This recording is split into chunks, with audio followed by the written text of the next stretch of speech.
Hi friends, welcome back to my YouTube channel. ನಾನಿವತ್ತು ಕೇರಳ ಶೈಲಿಯ ಸಾಂಬಾರು ಮಾಡ್ತಾ ಇದ್ದೇನೆ. ತುಂಬಾ ಈಸಿಯಾಗಿ ಮಾಡಬಹುದು. ಹೇಗೆ ಮಾಡುವುದಂತ ನೋಡೋಣ ಬನ್ನಿ.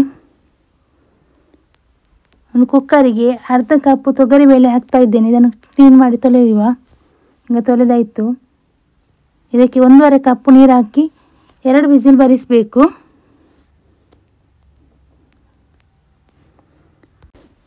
ಈಗ ನೋಡಿ 2 ವಿಸಿಲ್ ಬಂದಾಗಿದೆ.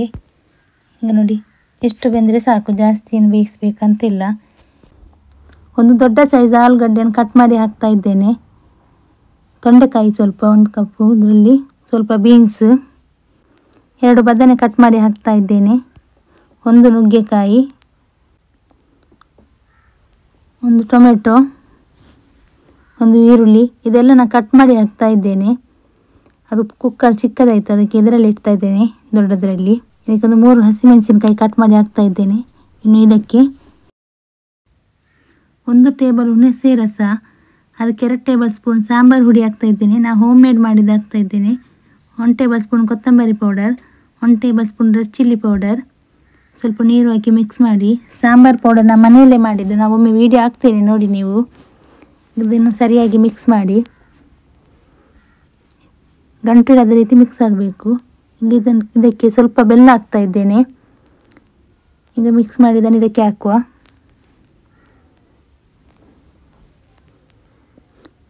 ಅರ್ಧ ಕಪ್ ನೀರು ಹಾಕ್ತಾ ಇದ್ದೇನೆ. ಇನ್ನು ಇದನ್ನು ಸರಿಯಾಗಿ ಮಿಕ್ಸ್ ಮಾಡಿ. ಇನ್ನೂ ಯಾರೆಲ್ಲ ನನ್ನ ಚಾನಲ್ಗೆ ಸಬ್ಸ್ಕ್ರೈಬ್ ಮಾಡಿಲ್ಲ, ಈಗಲೇ ಹೋಗಿ ಸಬ್ಸ್ಕ್ರೈಬ್ ಮಾಡಿ.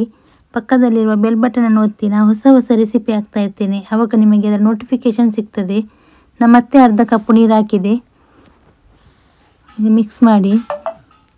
ಇನ್ನು ರುಚಿಗೆ ತಕ್ಕಷ್ಟು ಉಪ್ಪು. ಇನ್ನು ಇದಕ್ಕೆ ಮುಚ್ಚಳ ಮುಚ್ಚಿ 1 ವಿಸಿಲ್ ತೆಗಿಬೇಕು. ತರಕಾರಿ ಎಲ್ಲ 1 ವಿಸಿಲ್ ಬೆಂದ್ರೇ ಸಾಕಾಗ್ತದೆ, ಜಾಸ್ತಿ ಬೇಯಿಸ್ಬೇಕಂತಿಲ್ಲ. ಈಗ ನೋಡಿ 1 ವಿಸಿಲ್ಗೆ ಕರೆಕ್ಟಾಗಿ ಬೆಂದಿದೆ. ಇನ್ನು ಒಗ್ಗರಣೆ ರೆಡಿ ಮಾಡುವ. 2 ಟೇಬಲ್ ಸ್ಪೂನ್ನಷ್ಟು ಕೊಕೊನಟ್ ಆಯಿಲ್ ಹಾಕಿದ್ದೇನೆ. ಅರ್ಧ ಟೀ ಸ್ಪೂನ್ ಸಾಸಿವೆ, ಅರ್ಧ ಟೀ ಸ್ಪೂನ್ ಉದ್ದಿನಬೇಳೆ, ಅರ್ಧ ಟೀ ಸ್ಪೂನ್ ಜೀರಿಗೆ, 5-6 ಎಸಳು ಬೆಳ್ಳುಳ್ಳಿ, 1 ಬ್ಯಾಡಗಿ ಮೆಣಸು ಕಟ್ ಮಾಡಿ ಹಾಕ್ತಾ ಇದ್ದೇನೆ. ಇದು ಸ್ವಲ್ಪ ಫ್ರೈ ಮಾಡಿ ಇಷ್ಟನ್ನು. ಇದೇ ರೀತಿ ನೀವು ಮನೆಯಲ್ಲಿ ಮಾಡಿ, ಮಕ್ಕಳು ದೊಡ್ಡವರು ಎಲ್ಲರೂ ತುಂಬಾ ಇಷ್ಟಪಟ್ಟು ತಿಂತಾರೆ. ನೀವು ಮನೆಯಲ್ಲಿ ಟ್ರೈ ಮಾಡಿ ಹೇಗೆ ಆಯಿತು ಅಂತ ನನಗೆ ಕಮೆಂಟ್ ಮೂಲಕ ತಿಳಿಸಿ.